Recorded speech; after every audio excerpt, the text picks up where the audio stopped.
पार नाही। आता पुढचा भाग सांगत नाही। राजा दशरथ येऊनी पाहे श्रावणे बाणेची विंदीला हे सगळं कर्म झालं, पण परिणाम जये देशी ब्रह्महत्या घडे तये देशी पर्जन्य न पडे।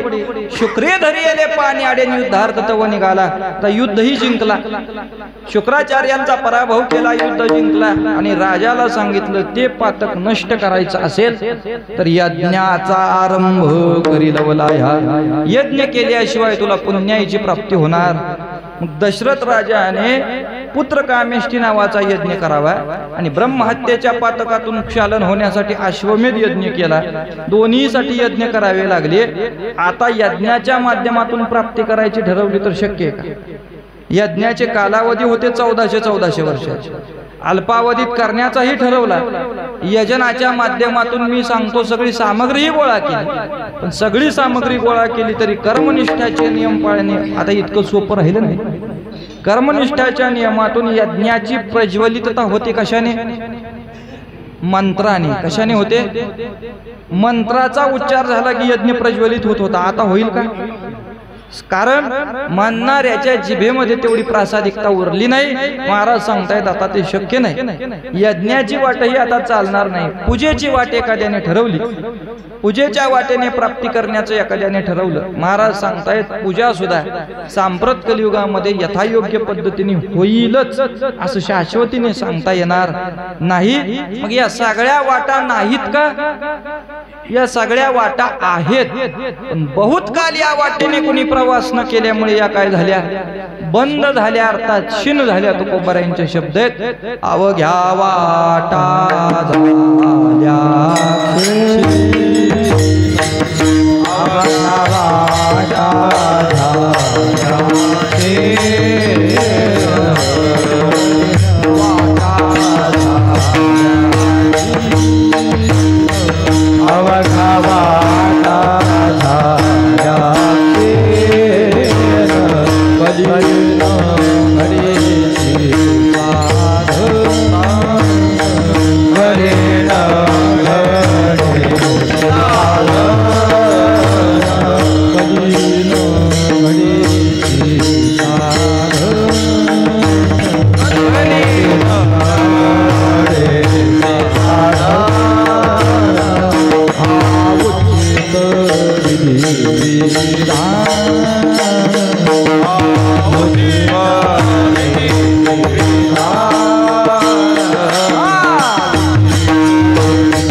कली न घडेची साधन उचित विधिविधान न कळे न घडे सर्वथा।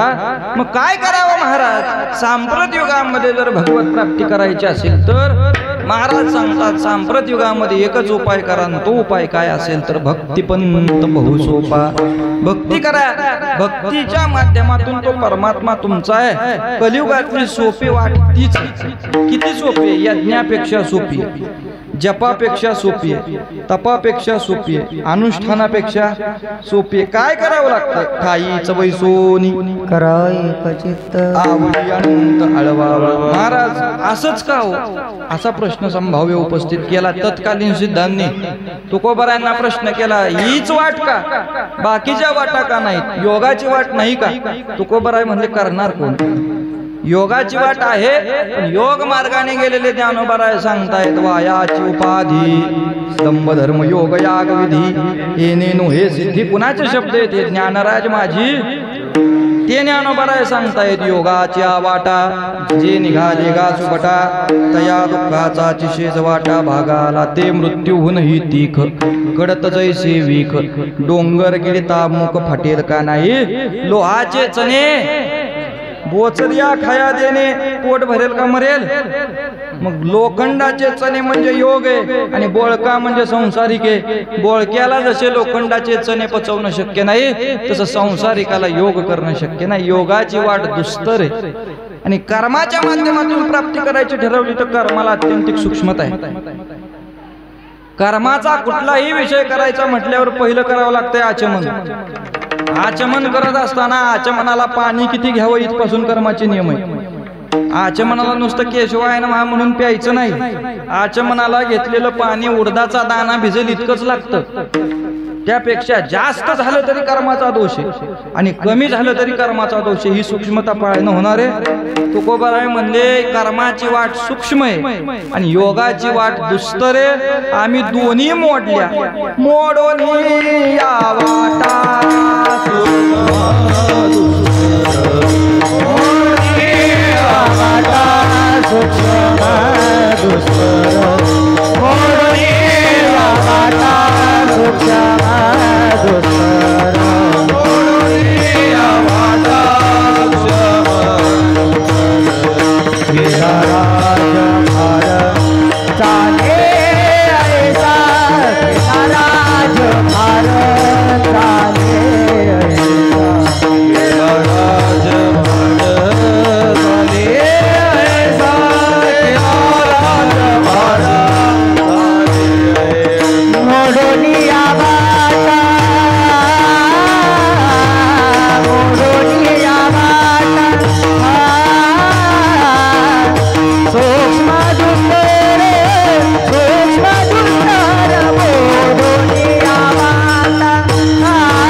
सूक्ष्म दुस्तर केला राज्यभार चाले ऐसा. दोनही मोडल्या तुकोबराय सांगतात. मोडून या वाटा सूक्ष्म म्हणजे कर्माची मोडली आणि दुस्तर म्हणजे योगाची मोडली. दोनही मोडल्या. मग महाराज काय केलं तुकोबराय सांगतायत. आम्ही केलं एक गावे आम्ही विठोबाचे नाम आणि कापे काम नाही आता. विठोबाचे नाम गावे एवढंच. आणि हा विचार कोणाचा असेल तर सकल शास्त्रांचा विचार. अंती तुलाची निर्धार विठोबाचे शरण जावे निजनिष्ठा नाम गावे. कारण योग करणारा भ्रष्ट होईल, कर्म करणारा भ्रष्ट होईल, पण नामाचं चिंतन करणारा कधीही भ्रष्ट होत. भ्रष्ट झालेला नामचिंतनामुळे श्रेष्ठ होतो. तत्कालीन सिद्धांना तुकोबरायने विचारलं होतं. एक निवडून द्या म्हटली. मला कर्माने भ्रष्ट झालेला सांगता येईल, योगाने भ्रष्ट झालेला सांगता येईल, पण नामाने भ्रष्ट झालेला नाम घेता वाया गेला. नाम घेता वाया गेला. नाम घेता वाया गेला. नाम घेता वाया गेला. नाम घेता वाया गेला.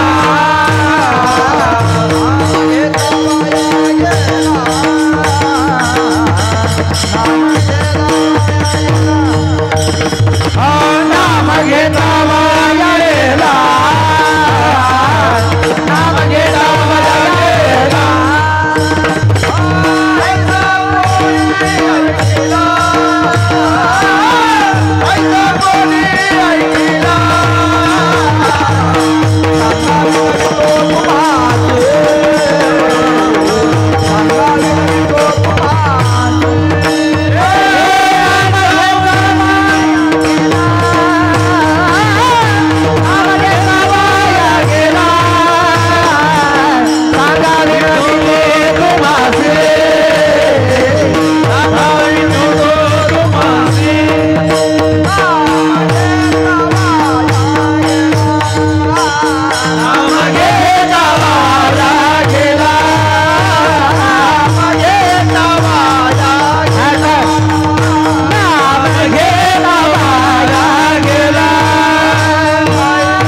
वाया गेला ऐसा कोणी ऐकिला सांगा विनवितो तुम्हासी संत महंत सिद्ध ऋषी.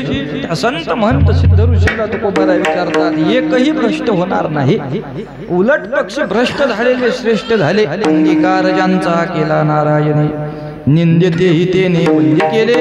ते फक्त कशाने झाले असतील तर श्रद्धायुक्त भक्तीने परमात्म्यापर्यंत पोहोचले. अन्यत्र कुठल्याही साधनाने देवापर्यंत जाता येत नाही. देव या साधनाचा विचार केला तर ते सामान्य तत्व नाही. अनंत जणांनी जाणण्याचा प्रयत्न केला तरी सुद्धा तो परमात्मा सहजतेने आकलनामध्ये आला नाही. वेदांना सुद्धा कळला नाही. श्रुती नेती नेती म्हणती त्याला. शास्त्राने हात टेकिला, शास्त्राने हात टेकला. वेद जाणू गेला पुढे मौनावर. पुढे मौन झाला वेद. शेष स्तुती प्रसवला. जीवाची रोणी पलंग झाला. शेषाला सुद्धा त्याचा अंत लागला नाही. महाराज सांगतायत किती व्यापक परमात्मा. एवढा प्रभू भावी एवढाही त्याची व्यापकता आहे. किती व्यापक आहे. गतिर्भर्ता प्रभू साक्षी निवासम शरणम सहत प्रभवम प्रलयम स्थानम निधानम बीजमम व्योम. एवढा व्यापक परमात्मा. पण एवढा व्यापक परमात्मा जर आकळता कुणाला आला असेल, वेदांना कळला नाही, श्रुतीला कळला नाही, अखंड वास्तव्य करणाऱ्या लक्ष्मीला समजला नाही, पण तो आकळला कोणी असेल तर महाराज सांगतायत एवढा व्यापक आहे पण आम्ही मोजला. भक्तीची या बापे मोजितो अनंता. भक्तीची या बापे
मोजितो अनंता इतरांनी तत्वता मोजवे. अन्यत्र मापाने तुम्ही मोजायला गेला तर तो मोजता येणार नाही. त्याला मोजण्याचं माप फक्त महाराज सांगतात भक्ती आहे. त्या भक्ती रसाने तो मोजला जाऊ शकतो. अन्यत्र वाटाने तो आकळता येत नाही. तो आकळायचा असेल तर शुद्ध भक्ती पाहिजे. तर किती भक्तांनी भक्तीने त्याला आकळला. भक्तांचा विचार करत असताना महाराज सांगतायत भक्त काही एक प्रकारचे नाही. परमात्मा प्राप्त व्हावा म्हणून थोड्या लोकांनी प्रवास चालू केला नाही. ज्ञानोबाराय म्हणले या आस्थेच्या महापुरामध्ये कोटीवरी निघाले. किती निघाले? कोटीवरी. पण परमात्म्यापर्यंत पोहोचले किती? आस्थेच्या महापुरी त्रिगताती कोटीवरी परी प्राप्तीच्या पहिलं तिरी विपाईला निघे. विपाईला शब्द ज्ञानोबाराय सांगतायत आस्थेच्या महापुरामध्ये कोटीवरी निघाले. कोण कोण निघाले? आर्त निघाले, अर्थार्थी निघाले, जिज्ञासू निघाले आणि ज्ञानीही निघाले. अर्थार्थी जिज्ञासू आणि ज्ञानी या एवढ्या लोकांनी प्रवास चालू केला. पण परमात्म्याची प्राप्ती महाराज सांगतायत परमात्म्याची प्राप्ती सहज झाली नाही. परमात्मा सहजतेने प्राप्त होणारी वस्तू नाही. आर्त पोचले नाही, अर्थार्थी पोचले नाही, जिज्ञासूही पोचले नाही. तिचा विचार ज्ञानोबा एका ओवीमध्ये संपवतात. एका मोक्षाला गावयाची आशा, एका कर्मभायांचा भरवसा, एक विधी निषेधांच्या वाटा गर्वेची कळा. आर्त संपले, अर्थार्थी संपले, जिज्ञासू संपले. ज्ञानी भक्त परमात्म्यापर्यंत पोहोचला का? ज्ञानी भक्ताचा विचार करत असता ज्ञानी भक्ताला परमात्मा पदाची प्राप्ती आहे का? आता ज्ञानी म्हटल्यावर ज्ञानाचं लक्षणच ज्ञानेश्वरीत पहिलं सांगितलंय. त्यांना कर्मच शिल्लक नाही. ते ज्ञानी आपुरुखा कृत्य करू सरले देखा, ऐसा अनाथांचा सखा बोलिला जो. पण त्या ज्ञानी भक्ताला सुद्धा सहज प्राप्ती नाही. कारण ज्ञानी भक्ताला ज्यावेळी परमात्म्याविषयी अल्पज्ञान होतं त्या अल्पज्ञानाच्या पाठीमाग लगोलग येणारी गोष्ट काय? अहंकार आहे, अभिमान आहे. ज्ञानाच्या पाठीमाग लागणारा सगळ्यात मोठा धोका काय असेल तर तो अभिमान आहे. ज्ञानोबराय म्हणले त्या अज्ञानाच्या पाठीमाग जातच नाही. नवल अहंकाराची गोटी विशेष न लगे अज्ञानाचे पाठी, सज्ञानाचे झुंबे कंठी नाना संकटी नाचवी. लगेच होणारी गोष्ट म्हणजे अभिमान.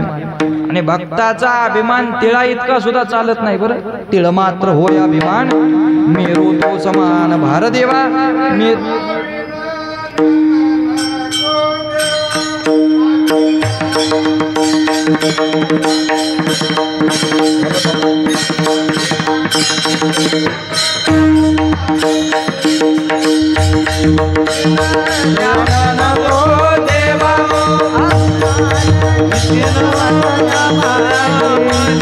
भक्ती प्रेमावी ज्ञान नको देवा, भक्ती प्रेमावी ज्ञान नको देवा. अभिमान मिटे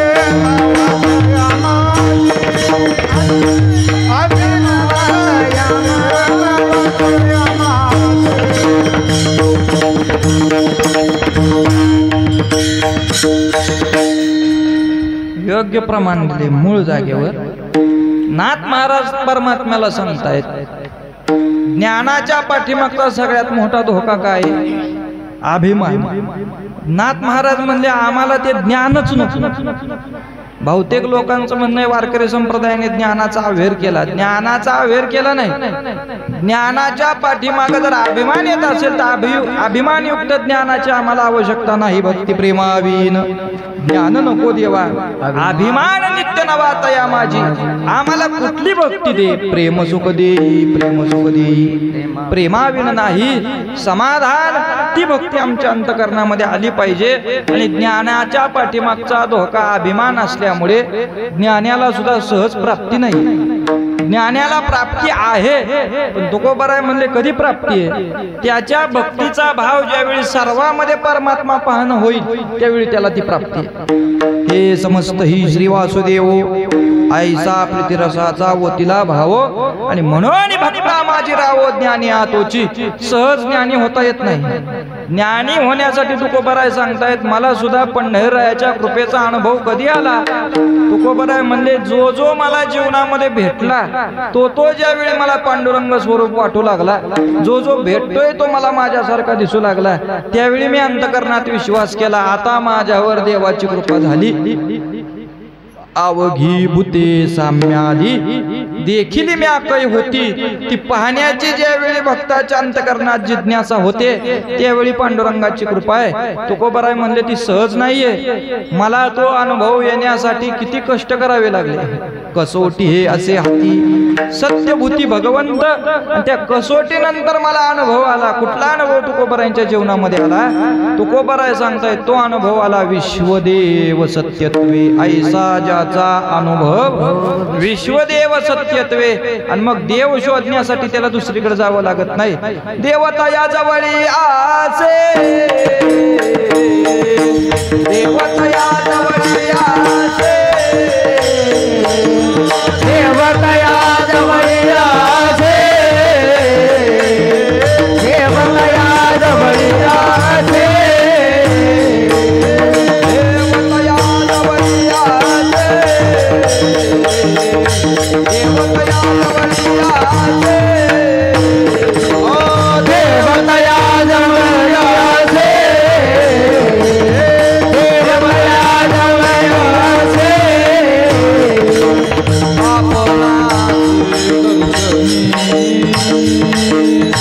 पापनाचे दर्शनी, पापनाचे दर्शनी.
विश्वदेव सत्यत्वे. देवतया जवळी असे आपणासे दर्शने. महाराज सांगतात देव शोधण्यासाठी मग अन्यत्र ठिकाणी जावं लागत नाही. ज्या भक्ताचा भाव साम्य रसामध्ये आलाय त्या साम्य रसातल्या भक्ताजवळच परमात्मा आहे. तो कोबराय सांगतात तुका म्हणे जे जे भेटे ते ते वाटे मी ऐसे विश्वास तो खरा. मग पांडुरंग कृपेचा पंढररायाने आमच्यावरती कृपा केली हा विश्वास दृढ धरावा. पण भक्ती त्यासाठी तशी असावी लागते.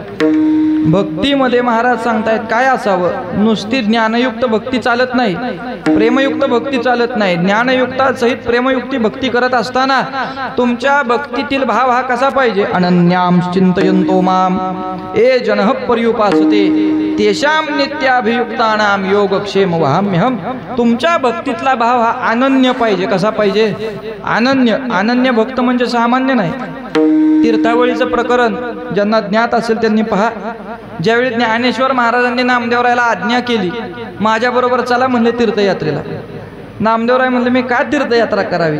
माझ्या पंढररायाच्या चरणाजवळ मला कुठलं सुख नाही म्हणून मी अन्यत्र ठिकाणी येऊ. पण आता ज्ञानोबारायचे शब्द होते, अधिकारवाणी होती आणि अधिकारवाणीचे शब्द असल्यामुळे ज्ञानोबारायांच्या शब्दाला नामदेवरायांनी मान्यता दिली. पंढररायाच्या आज्ञेने दोघांनी तीर्थयात्रा केली. तीर्थयात्रा करत असताना ज्या ज्या तीर्थावर जावं त्या त्या ठिकाणी ज्ञानोबाराय नमस्कार करायचे आणि नामदेवरायला म्हणायचे महाराज नमस्कार करा. नामदेवराय विचारायचे कुणाला. अहो देव आहे म्हणले. इथं कुठं. हा समोर देव आहे नाही म्हटले. कमरेवर ज्याचे हात नाहीत, विटेवर ज्याचे पाय नाहीत त्याचं दर्शन मी घेत नाही म्हटले. विटेवरी कर नाही ज्या देवाचे. विटेवरी कर नाही ज्या देवाचे.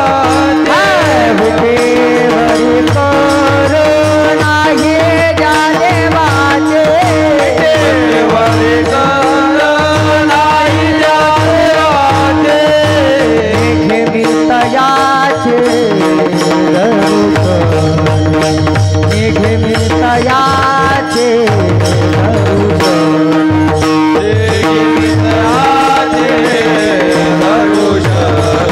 मेघे मितयाचे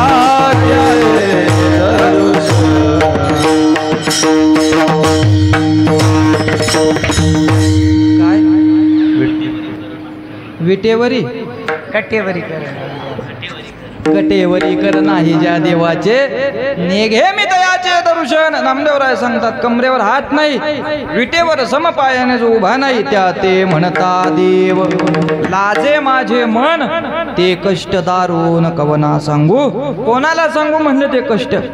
कटेवर हात नसणाऱ्याला आम्ही देव म्हणत नाही. ही एक विधता ज्ञानोबाराय समजवतायत. अहो म्हटले देव हे तत्व इतकं सामान्य नाही. तो नाही ऐसा ठाव उरलासे कवन. सर्वत्र संपूर्ण गगन जैसे. जसं आकाश सर्वत्र व्यापक आहे तसा देव सर्वत्र व्यापक आहे. नामदेवरायांनी सगळं ऐकलं आणि ज्ञानोबारायला पुन्हा एक प्रश्न केला. म्हणजे सर्वत्र व्यापक देव असेल मी नाही म्हणत नाही. तुम्ही सांगताय त्यातली कहाणी लटकी आहे असं मला म्हणायचं नाही. पण भूमीवर किती पाणी आहे म्हणले. सगळ्या पृथ्वीचा विचार केला तर 71% भाग हा पाण्याने व्यापलेला आहे आणि चतकोर हिश्श्यावरती मनुष्याची वस्ती आहे पृथ्वीच्या. मग 3 भाग पाणी असणाऱ्या पृथ्वीवर चातक पक्षी कधी डबक्यातलं पाणी पिला का. चातक नावाचा पक्षी डबक्यातलं पाणी पिताना दिसला नाही. चातक कुठलं पाणी पितो. ज्ञानोबारायला उत्तर दिले नामदेवरायांनी मी नमनी नमनी लटिके हे कहाणी परी जळधरा वाचोनी चातक जैसा तैसे माझे मन एकविध. जसा चातक पक्षी जळधाराशिवाय प्राणी ग्रहण करत नाही तसं आमच्या चित्तामध्ये कितीही शोधलं तरी तुम्हाला कोण सापडेल. सर्व भावे मज तेची रूपावडे. जे पुंडलिका पुढे उभे असे अन्यत्र ठिकाणी आमचं चित्त धाव घेणार नाही. या संवाद चालू असताना प्रवेश केला काशी क्षेत्रामध्ये. काशी क्षेत्रामध्ये प्रवेश केला. जसे ज्ञानोबाराय नामदेवराय काशी क्षेत्रामध्ये आले तसा महाराज प्रसंग गोड मोठा घडला. ज्ञानोबारायांचा हात प्रत्यक्ष धरण्यासाठी कोण आला. विश्वनाथ आला. ज्ञानोबाचा हात प्रेमे धरी विश्वनाथ. ऐसे बोलत चालत दोघे आले गंग्या. गंगेच्या आतमध्ये प्रवेश केला आणि ज्ञानोबारायांच्या चरणाला गंगामाईने मिठी मारली. ज्ञानोबराय सर्व जगाची पातक धुण्याचं सामर्थ्य माझ्यामध्ये, पण सर्वांची पातक धुवून ज्यावेळी मी मलिन होते त्यावेळी मी शुद्ध होण्यासाठी कुणाच्या चरणाला मिठी द्यावी तर गंगा आली आम्हावरी, संत पाऊले साजिरी तेथे करीन अंघोळी, पुढे चरण रज धुळी येती तीर्थावळी पर्वकाळ सकळ, आता मी हे चरण सोडणार नाही. नामदेवराय म्हणले पुन्हा पंढरीकडे जायचंय, प्रवास आपल्याला उरकायचा आहे म्हणले. हे काय? नामदेवराय पुढे झाले आणि नामदेवरायांनी त्यावेळी गंगा मातेला सांगितलं, नामा म्हणे सोडाबाई, ज्ञानदेव सर्वा ठाई, ज्ञानोबराय नाही तशी जागा नाही. ज्ञानोबरायला कौतुक वाटलं. ज्ञानोबराय म्हणले काशी सारखं क्षेत्र आहे, गंगेसारखं तीर्थ आहे, पवित्र तटक आहे म्हणले. नामदेवराय इथे तुम्ही कीर्तन करा. आता त्यावेळी कीर्तनकार 12व्या शतकामध्ये संत सगळे आहेत, पण कीर्तनकार फक्त नामदेवराय आहेत बरं. ते या नामयाचे होते हृदय कमळी, कथा भूमंडळी प्रगट केली. ज्ञानोबराय, निवृत्तीनाथ, सोपानदेव, सावता महाराज, आसंत सुदामा, विसोबा खेचर, नरहरी सोनार, चोखोबाराय, बंका महाराज ही सगळी फळी आहे, पण कीर्तन हे श्रवण करण्यासाठी येत होते. निवृत्ती, ज्ञानदेव, सोपान, सावता नामयाची कथा ऐकतात. नामदेवरायाची कथा हे श्रवण करत होते, कीर्तन कोणी केलं नाही. ज्ञानोबरायांनी आज्ञा केली आणि काशी क्षेत्रामध्ये नामदेवराय कीर्तनाला उभे राहिले. क्षेत्र काशी आहे, तीर्थ गंगा आहे, आणि अशा प्रसंगी अभंग कुठला घ्यावा? तीर्थ काशी आहे, त्या काशीमधलं क्षेत्र काशी आहे, तीर्थ गंगा आहे, आणि तिथं अभंग कुठला घ्यावा? नामदेवराय तिथं उभं राहून सांगतात, ऐका पंढरीचे महिमान, रावळे तितुके प्रमाण, तेथील तृण आणि पाषाण तेही देव जाणावे. गंगे तू पवित्र आहे म्हटले, तू पवित्र नाही असं आमचं म्हणणं नाही, पण आमच्या चित्तामध्ये पुन्हा पुन्हा वाकून पाहिलं ना तरी तुझ्यात स्नान करताना सुद्धा आमच्या मुखाला काय येईल? चंद्रभागे, म्हणून आम्ही तुझ्यामध्ये उडी टाकू, अन्यत्र नाव आमच्या मुखाला येणार नाही. कारण आनंद रस कुपिका प्रत्यक्ष चंद्रभागा, दर्शनेन योगा गर्भवास. आमच्या चंद्रभागेचं नुसतं दर्शन झालं तरी आमचा गर्भवास संपून जातो. त्या चंद्रभागेच्या उत्पत्ती वेळी ज्यावेळी तू पाहण्यासाठी आली ना, तुझी बहीण मंदाकिनी आणि भोगावती म्हणजे गंगा दोघी पाहायला आल्या चंद्रभागेचं सामर्थ्य. ती मंदाकिनी स्वर्गामध्ये लाजून राहिली आणि भोगावती म्हणजे गंगेने प्रवेश केला पाताळात. स्वर्गीय मंदाकिनी लाजोने राहिली, पाताळी प्रवेश केली भोगावती, पण चंद्रभागेचं महिमान त्यांना पाहता आलं नाही. एवढं उच्च तीर्थ काय असेल तर नामदेवराय सांगतायत आमची पंढरी. हे सांगतात कुठं? काशीमध्ये. याला म्हणतात अनन्य भाव, याला म्हणतात अनन्य भक्ती. आणि या प्रकारची भक्ती ज्यांनी जीवनामध्ये केली, महाराज सांगतायत या प्रकारची अनन्यता ज्या भक्ताच्या भक्तीमध्ये किंबहुना निष्ठावंत भावाने ज्यांनी भक्ती केली, आणि ती भक्ती करत असताना सामान्य परीक्षा नाही. परमात्म्याने हातामध्ये गोवर्धन उचललेला आहे. गोवर्धन उचलून सगळे गोपाळवासी कुठे घेतले? त्याच्या खाली घेतले. त्या गोकुळवासियांना सांगितलं काळजी करू नका, कितीही आवर्षण होऊ द्या, आता गोवर्धनाच्या खाली तुम्ही आहे. प्रत्येकाच्या अंतकरणामध्ये काय होती? भीती होती. अरे परमात्म्याने उचललाय, नुसती काय लावली आहे? करंगळी लावली आहे, खाली पडला तर प्रत्येकाला भीती होती. पण जे निष्काम भक्त होते, निष्ठावंत भक्त होते, त्यांना माहिती होतं धाक होता, वरती गोवर्धने त्याला करंगळीवर उचललेला आहे, पडेल का काय धाक होता, पण चित्ताला माहिती होता आमच्या जवळ अनंत आहे, आमचा घात होणार नाही. तुकोबाराय सांगतायत याला म्हणतात अनन्य भक्ती.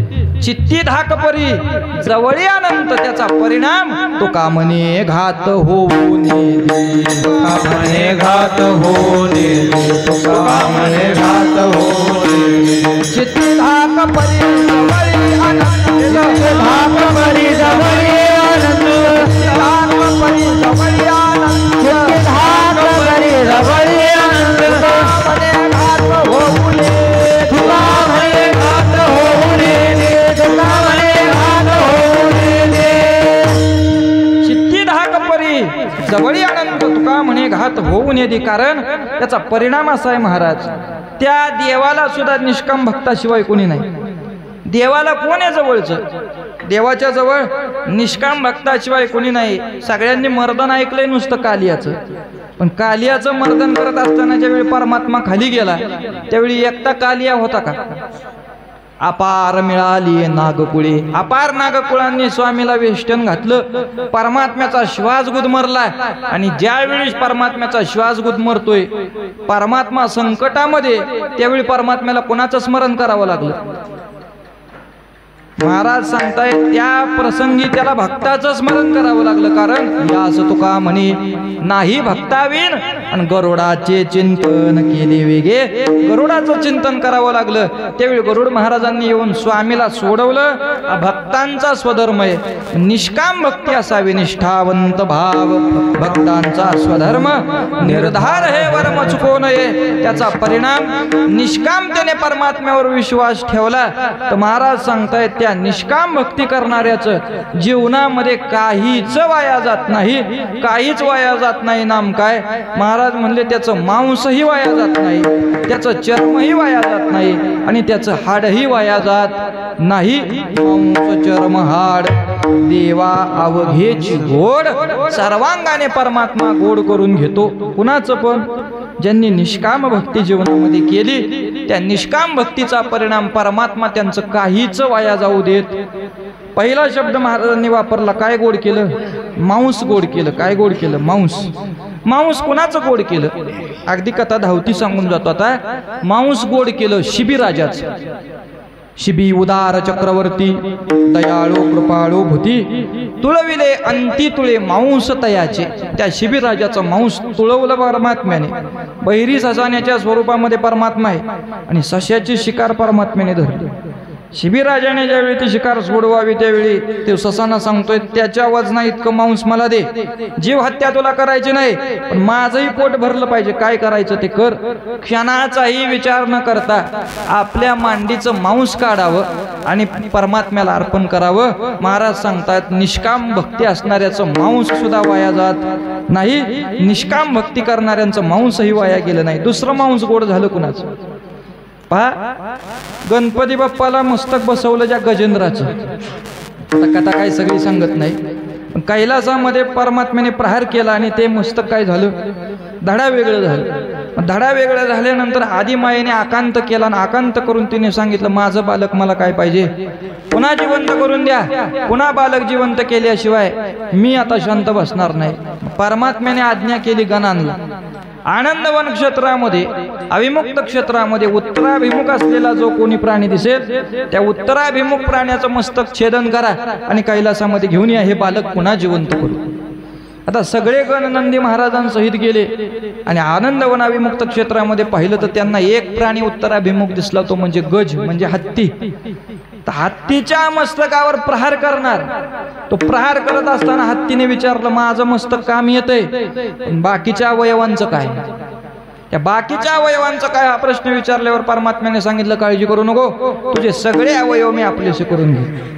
त्याचं मस्तक जोडलं गणपती बाप्पाला आणि जे मांस राहिलं होतं ते मांस गोड करण्यासाठी कथाभाग भागवतामध्ये गोड आलेला आहे. ज्यावेळी गजेंद्र पाणी पिण्यासाठी सरोवरामध्ये गेला, तो सरोवरामध्ये पाणी पिणारा गजेंद्र त्याचा पाय धरला नकराने आणि नकराने पाय धरल्यानंतर त्याने धावा ज्यावेळी केला श्री अनंताचा, परमात्म्याचा धावा केल्यानंतर त्यांना मोक्ष प्रदान करण्यासाठी ज्यावेळी गरुड महाराज भूमीवर उतरतील त्यावेळी तुझ्या मांसाचं यथेच्छ भक्षण होईल, तुझं मांस कामील. ते मांस काय झालं?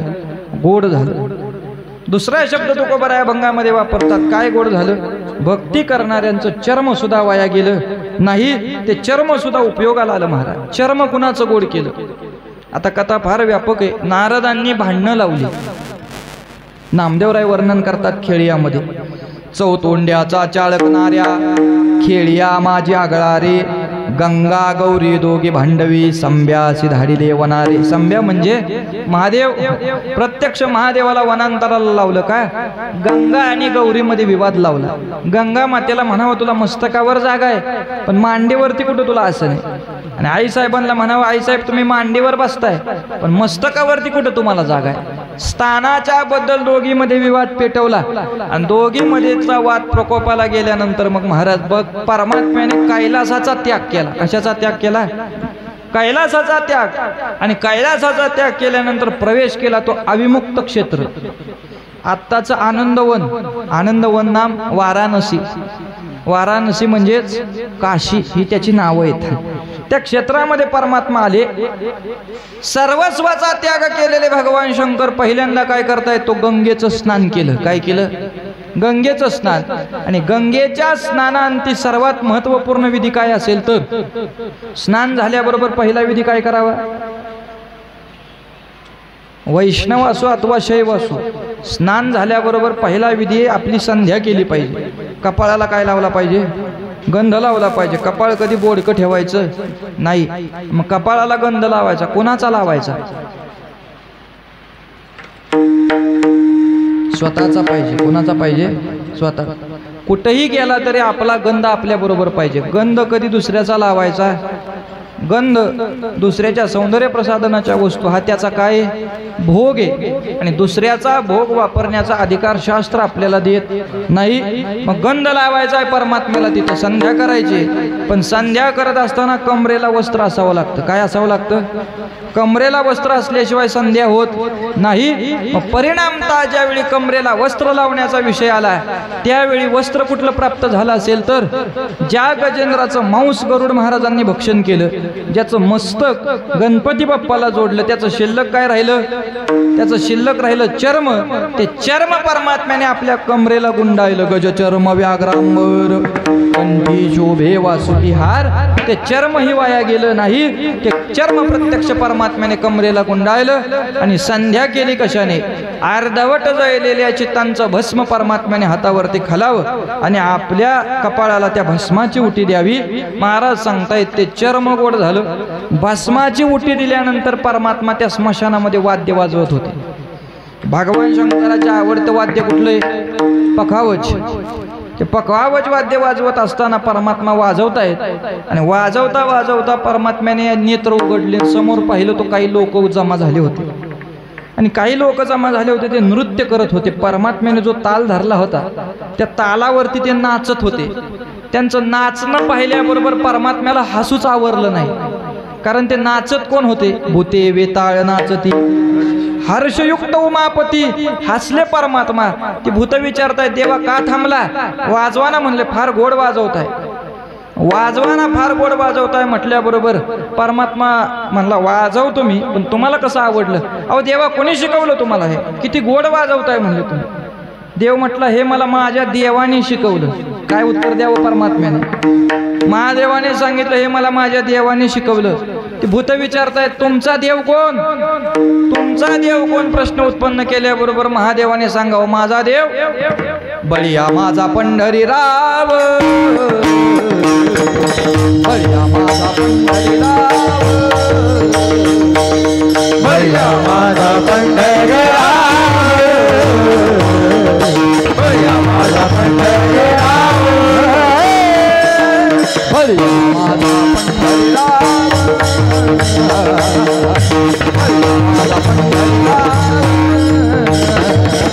बळीया माझा पंढरीराव. बळीया माझा पंढरीराव.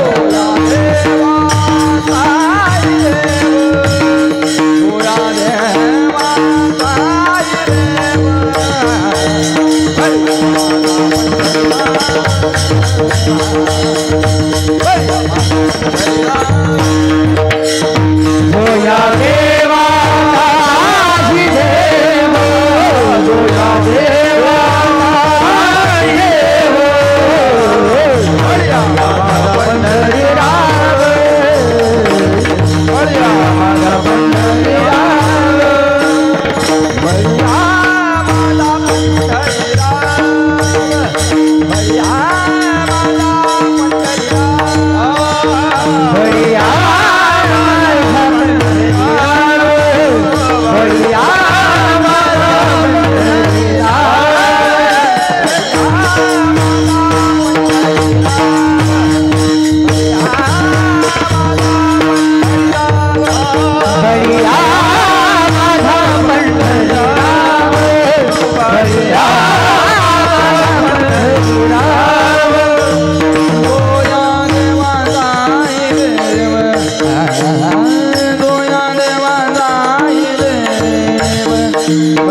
माझा पंढरीराव, जो या देवांचाही देव.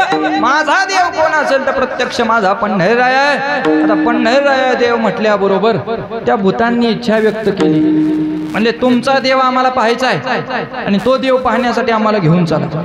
आता फार व्यापक प्रकरण आहे, सगळं सांगत नाही, पण या जगतामध्ये पंढरीरायाची पहिली वारी जर कुणी केली असेल तर ती भगवान शंकरांनी केली. एका जनार्दनी वैष्णव आणि शिरोमणी महादेव, प्रत्यक्ष महादेवाने ती वारी केली. आता अल्प शब्दात सांगायचं, निघाले. पहिला मुक्काम होता प्रयागराजला. त्या प्रयागराज तीर्थावर जी गंगा आणि गौरीचा वाद झाला होता, त्या गंगा आणि गौरीच्या वादामुळे गंगेचं धारण केलं मस्तकावरती काशीमध्येच, आणि प्रयागराज तीर्थावरती दुरावलेली पार्वती माता पुन्हा भेटली. ते तीर्थ म्हणजे काय? प्रयाग तीर्थ आहे. त्या प्रयाग तीर्थावरून सगळ्या शिवगणांसहित भूते वेताळ बरोबर आणि परमात्मा आले. आलेले भूतवेताळ कंटाळले, ते थांबले गोपाळपुऱ्यामध्ये. आजही दसऱ्याला पंढरीरायाची पालखी त्यांना भेट देण्यासाठी जाते. ते थांबले तिथं. पद्मावती मंदिरामध्ये पार्वती आईसाहेब थांबल्या. नंदी महाराज थांबले कुठं? महाद्वारामध्ये गेला ना तुम्ही दर्शनाला, मारुतीरायाचं मंदिर आहे. त्या मारुतीरायाच्या मंदिरासमोर कोण आहे? नंदी आहे. तुम्हाला कुठंच मारुतीरायाच्या मंदिरासमोर नंदी दिसणार नाही, तो फक्त पंढरीत आहे. तो कैलासातून आलेला आहे. कंटाळल्यामुळे तिथं बसला. चोखोबरायच्या पाठ भिंतीला गणपती बाप्पाची जागा होती, आता ते काढलंय तिथून, नाही तर गणपती बाप्पा तिथं आहेत. आणि एकटे परमात्मा पंढरीरायाच्या समोर जावे.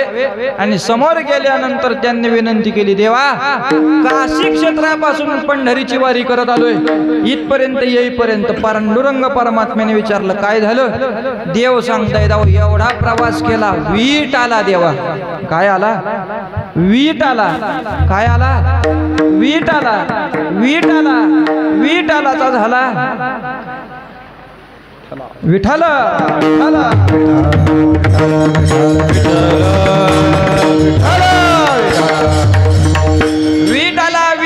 विठाला करणारा परमात्मा. बोला काय इच्छा आहे? काही नाही, फक्त बसण्यासाठी जागा द्या.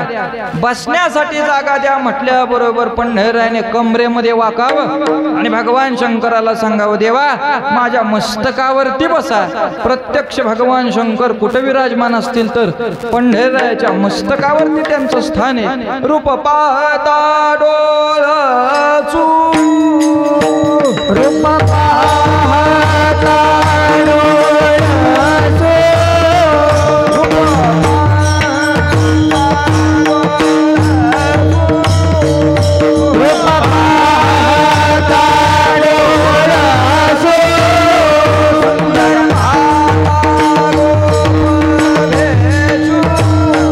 सुंदर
डोळसू सुंदर पाहता गोपविशू महिमा वर्णिता महेशू तेने मस्तकी वंदिला परमात्मा बसले कुठं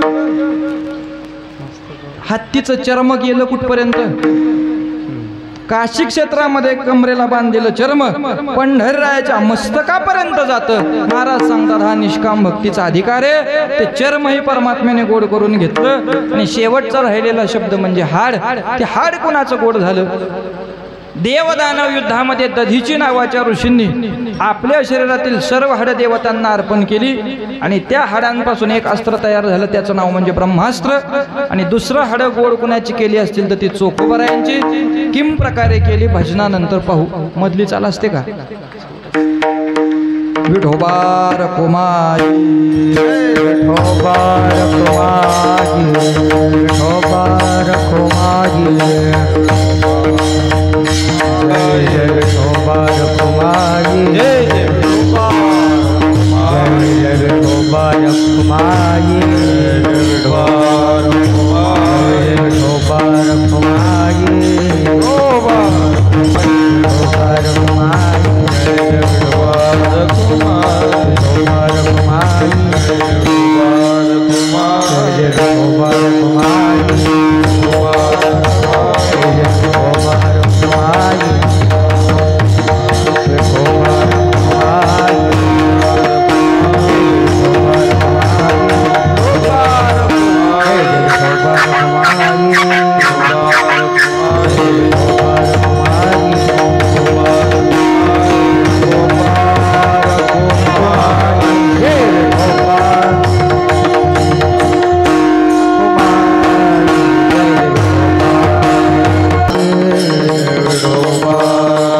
चोखोबराच्या पित्याच्या मस्तकावर दिली दोघाच्या मस्तकावरती विभागून ती डाल दिली आणि डाल दिल्यानंतर त्यांना चिठ्ठी लिहून दिली सदरूप डालीमध्ये 125 नग आहेत नगाला नग मोजून देणे तुमचं काम झालं दर मजल दर मुक्काम करत पंढरी क्षेत्रापर्यंत आले आत्ताचं 20वा विठ्ठल मंदिर पहा जिथं सगळ्या संतांच्या पालखीच्या आरत्या होत्या त्या 20वा विठ्ठल मंदिराजवळ बसले आईसाहेब पाठीमागं बसलेले आहेत आणि बाबाजी पुढे बसले पंढररायाच्या काय अंतकरणामध्ये आलं शुद्ध एकादशीचा दिवस आहे वृद्ध ब्राह्मणाचं रूप पंढररायाने घेतलं हातामध्ये काठी घेतलेली द्वादश मुद्रांचं लेपन केलं आणि देव त्या वृद्ध ब्राह्मणाचं रूप घेऊन तिथं गेले त्यांना वागतायत म्हणजे डालीमध्ये रसरशीत आंबे दिसतायत एखादा आंबा काढून खाण्यासाठी द्या 8 दिवस काही खाल्लं नाही भूक लागली पोटामध्ये चोखोबराचे वडील म्हणले अहो तुम्हाला भूक लागली तरी आंबा देण्याचा अधिकार आम्हाला नाही नगाला नग मोजून आम्हाला द्यायचा आहे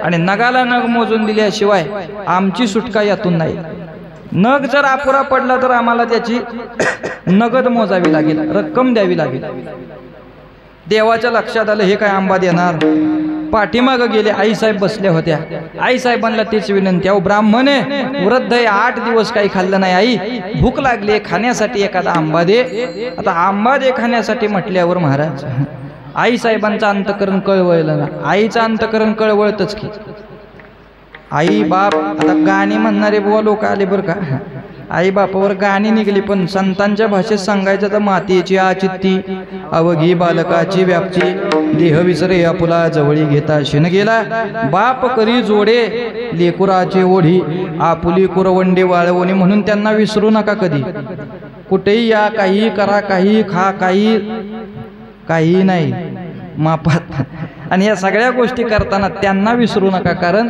त्यांच्या चित्तामध्ये अविरत आपल्या लेकराविषयी हित असतं त्या आईचं अंतकरण कळवळलं आणि अंतकरण कळवळल्यावर तिला वाटलं एक आंबा दिल्याने असा काय फरक पडणार आहे एक आंबा दिल्याने काय होईल ते पुढे पाहू म्हणून आईसाहेबांनी आंबा काढला आणि देवाच्या हातामध्ये दिला तर देवाच्या हातामध्ये आंबा दिल्याबरोबर तोही देव आहे महाराज चतुरा तो शिरोमणी गुणलावण्याचे खाणी महाराज देवाने आंबा घेतला नखलला मुखाला लावला आणि मुखाला लावून पुन्हा माघारी दिला नको नको नको म्हणले फार आंबट आहे तुमचा तुम्हाला ठेवा आता आईसाहेब म्हणलं काय करावं बाबा भूक लागली म्हणतोय मागतोय पुन्हा मुखाला लावतोय माघारी देतोय तर उष्टा आंबा पुन्हा पाठीत तरी कसा ठेवावा उष्टा तो न घालता पाठी माझी पाठीमध्ये न ठेवता बरं टाकून तरी कसा द्यावा भूदेवता आहे मुखाला लावलेला आहे प्रसाद आहे टाकून देण्यापेक्षा घातला ओटी माझी सावित्रीने आपल्या ओटी पदरामध्ये ठेवला कुठं ओटीपदरामध्ये ठेवून त्याला गाठ मारली. पंढरीच्या रावळामध्ये आले, समोर आले, काकांना हाक मारली, नगाला नग मोजले, नग भरले 101 नग कमी भरला. मग 1 नग कमी लागतोय म्हणून साठी महाराज तिथं बडबड चालू झाली. काय बडबड हे पाहण्यासाठी पंढरीचे लोक जमा झाले. आता त्यावेळीची पंढरी काय एवढी व्यापक नव्हती. मारुतीरायाच्या मंदिराच्या अलीकडेपर्यंत ती गावकोशीच्या भिंतीच्या आली, चारही बाजूला पंढरीत मारुती आहेत. ते मारुती म्हणजे पंढरीची वेश होती. मग तेवढी पंढरी सगळे गोळा झाले आणि सगळे गोळा होऊन पाहता येतं, एक आंबा कुठे, एक आंबा कुठे. थांबा म्हटले, पत्नीला विचारतो तिने काय केलंय का. आईसाहेबांना विचारलं, आईसाहेब म्हणल्या ब्राह्मण होता, भुकता म्हणून एक दिला. का बरं दिला म्हणले, इथं नग कमी पडला त्याचं काय करायचं. हो हो हो म्हणले, ऐका, दिला खरा त्याच्या हातामध्ये, पण दिल्यानंतर तेनेही पुरिता चोखिला नाही, त्याने सुद्धा पुरता खाल्ला नाही. काका म्हणले नग दाखवा. नग दाखवला की तुमचं काम. पंढरीच्या महाद्वारामध्ये तो आंब्याचा नग दाखवण्यासाठी ज्यावेळी पदराची गाठ सोडली त्यावेळी काय चमत्कार व्हावा महाराज. जो आंबा प्रत्यक्ष परमात्म्याने मुखाला लावून पुन्हा माघारी दिला होता, जो सावित्री मातेने आपल्या पदरामध्ये बांधून ठेवला, त्याची गाठ सोडल्याबरोबर पंढरीच्या महाद्वारात चमत्कार. आंबियाचे बाळ झाले तेव्हा, आंबियाचे बाळ झाले तेव्हा, आंबियाचे बाळ झाले तेव्हा. पहाती सकळी पंढरी लोक पाड, पहाती सकळी पंढरी लोक पाड, पहाती सकळी पंढरी लोक पाड, पहाती सकळी पंढरी लोक पाड. आंबियाचे बाळ झाले, आंबियाचे बाळ झाले तेव्हा, आंबियाचे बाळ झाले तेव्हा. पहाती सकळी पंढरी लोक पाड, आंबियाचे बाळ झाले तेव्हा. ते बाळ म्हणजे कोण, देवाने चोखिला कायवर नोलिला, नाव चोखा मेळा ठेविले. प्रत्यक्ष चोखोबरायांचा जन्म अयोनी संभव परमात्मेच्या मुखातून झाला. काय अधिकार चोखोबरायांचा. सततचं वास्तव्य पंढरीमध्ये. नामदेव हस्त चोखियाचे श्री विठ्ठल त्रिअक्षरी उपदेशिला. नामदेवरायांनी कृपा केली आणि विठ्ठल मंत्राचा उपदेश केला. तो उपदेश केल्यानंतर मग महाराज नित्य नामदेवरायाच्या सेवेमध्ये राहावं, फळावरती यावं, कीर्तनाची तयारी करावी, चोपदारकी करावी, या सगळ्या बाबी आणि या सगळ्या सेवेचा परिणाम मंगळवेड्याच्या ठिकाणी कुस बांधण्यासाठी चोखोबाराय आले. अर्धवट बांधलेली भिंत आहे आणि अर्धवट बांधलेल्या भिंतीला पाऊस आला म्हणून वेठबिगारी कामगार सगळे भिंतीच्या आडोशाला थांबले. अचानक भिंतीवरती वीज कोसळली, कुसू कडाडले. अकस्मात ते कुसू कडाडलं, कोसळलं आणि त्या कोसळण्यामध्येच चोख्याने अर्पिले प्राणदेवा. आपले प्राण चोखोबरायांनी परमात्म्याला अर्पण केले. वैशाख वद्य पंचमीचा दिवस गुरुवार आणि प्रयाण चोखोबरायांनी केलं. पण जशी चोखोबरायाच्या अंगावर भिंत कोसळली, चोखोबरायाचं प्रयाण झालं, तशी उद्विग्नता पंढरीमध्ये देवाला. देवाच्या नेत्रातून गळगळ गळगळ अश्रू व्हावे आणि देवाने आवाज दिला, नामा माझ्या जवळ. माझ्या चोखोबाचं निर्याण झालं. माझ्या चोखोबाने त्याचा देह माझ्यामध्ये समर्पित केला, तर त्यांच्या हस्ती प्रक्षालनाचं काम तुम्ही करायचं. ज्यावेळी नामदेवरायाला आज्ञा केली, नामदेवरायांनी यावं. मंगळवेड्याच्या ठिकाणी नामदेवराय हस्ती प्रक्षालन करतायत. नामदेवरायाला प्रश्न पडला, अहो बहुहाड दिसतायत देवा इथं, यातली चोखोबरायची कुठली. नामा म्हणे देवा, कैशा ओळख हव्या, परमात्म्याने उत्तर द्यावं. विठ्ठल नाम जया मध्ये निघे. ज्या हस्तीमधून विठ्ठल विठ्ठल ध्वनी निघतो ती हस्ती माझ्या चोखोबाची आहे. एक एक हस्ती कानाला लावावी आणि चोखोबरायांचं हस्ती प्रक्षालन करून यावं. महाराज पंढरी क्षेत्रामध्ये प्रवेश केल्यानंतर ज्यावेळी हस्तींचा कलश नामदेवरायांच्या हातामध्ये, हस्ती आतमध्ये विठ्ठल विठ्ठल भजन करतायत. पण त्या पंढरीमध्ये गेल्यानंतर ज्यावेळी हस्तींच्या समोर परमात्म्याने आपला पितांबर करावा आणि नामदेवरायाने तो हस्तीचा कलश पितांबरामध्ये ओतावा. जिवंत असताना ज्यांच्यासाठी मेलेल्या जनावराचे पाय परमात्म्याने खांद्यावर घ्यावे आणि मेल्यानंतर त्यांच्या हस्तीला परमात्म्याने पितांबर द्यावा. देवाचे अंचुळी उठिला गजर, विठ्ठल नामे अंबरगर गर्जत असे नाचू लागल्या त्या हस्ती, कारण त्यांना कोण प्राप्त झालं, मेल्यावर सुद्धा त्यांच्या हस्तींना परमात्म्याचा पितांबर प्राप्त झाला. त्यांनी म्हणावं जे जे हरिरंगी रंगले, काही नवचे वाया गेले. त्यांचं जीवनामध्ये काहीच वाया गेलं नाही, कारण तो देव त्यांच्या समाधीला वर देतोय. सगळ्या विश्वाचा परमात्मा असणारा पांडुरंग, पण तो पांडुरंग परमात्मा सांगतोय माझा देव कोण असेल तर चोखा माझा जीव, चोखा माझा भाव, कुलधर्म देव चोखा माझा, माझ्या चोखियाचे करील जो ध्यान, तया कधी विघ्न पडो निधी. हे बोल पंढरीरायाचे त्यांच्याविषयी यावे. मांस चर्म हाड देवा अवघेची गोड, जे जे हरिरंगे रंगले, काही नवचे वाया गेले. महाराज सांगतायत या भक्तांचं जीवनामध्ये काहीच वाया गेलं नाही. सर्वांगाने यांनी परमात्मा आपलासा केला आणि परमात्म्याने यांना सर्वांगाने आपलंसं केलं. तिसरं चरण धावतं सांगून जातो आता. शंकासुराने वेद खाल्ले नाम रसातळाला नेले आणि रसातळाला नेल्यानंतर वास्तव्य केलं शंखामध्ये. कशात वास्तव्य केलं? शंखामध्ये वास्तव्य केलं. पण शंखामध्ये वास्तव्य केल्यानंतर रसातळाला नेलेली भूमी वरती आणली आणि ज्यावेळी शंकासूर बाहेर काढला तो भगवान शंकराच्या स्वाधीन केला. याची हत्या करा, मारून टाका याला. शंकासूर विचारतोय माझ्या हातून जी काही थोडी भक्ती झाली त्याचा परिणाम तुझा वध होईल, पण तू ज्याच्यामध्ये वास्तव्य केलं ते ठिकाण काय आहे? शंख आहे. तो शंख मात्र मी कधीही विसरणार नाही. म्हणून आजही परमात्म्याच्या डाव्या हातामध्ये जो शंख आहे त्याचं नाव आहे कपाल. त्या कपाल नावाचा शंख कुणी वास्तव्य केलेला असेल तर वेद खाय शंकासूर, आणि त्या भक्तीचा परिणाम त्याचे वागवी कलेवर, अविरत ते कलेवर परमात्म्याच्या हातामध्ये. एवढा परमात्मा भक्ती रसासाठी काय तुका म्हणे ऐसा, पराडिया भक्ती रसा, जे जे हरिरंगे रंगले, काही नवचे वाया गेले. ज्ञानेश्वर माऊली ज्ञानराज माऊली, ज्ञानेश्वर माऊली ज्ञानराज माऊली, ज्ञानेश्वर माऊली ज्ञानराज माऊली. बोला जनी वरदा हरी विठ्ठल, श्री ज्ञानदेव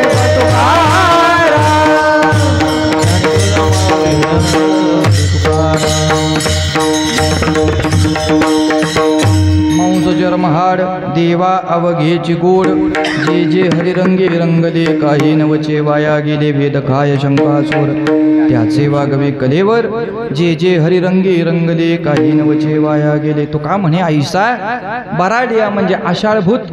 त्या भक्तीसाठी तो परमात्मा आषाढभूत आहे. किती आषाढभूत आहे? दुसरी मालिका पाहून घ्या.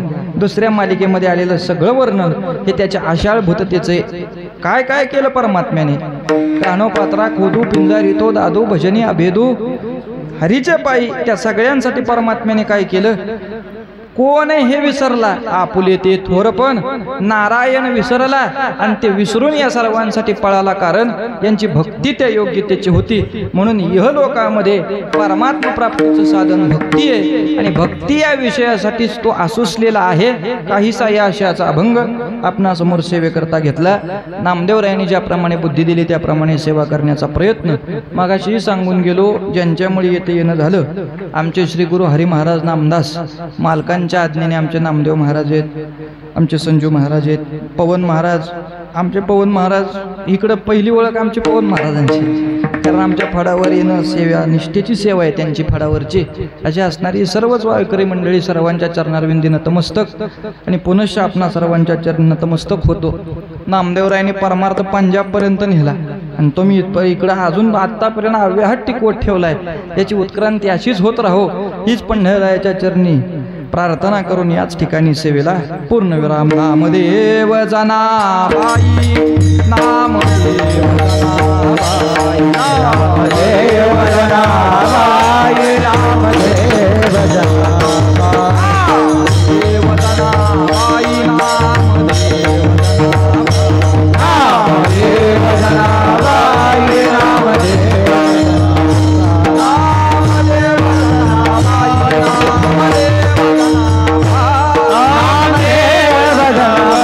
नामदेव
नित्यनेम चालत असलेला अखंड महाराज तुम्ही नाही उच्चारिला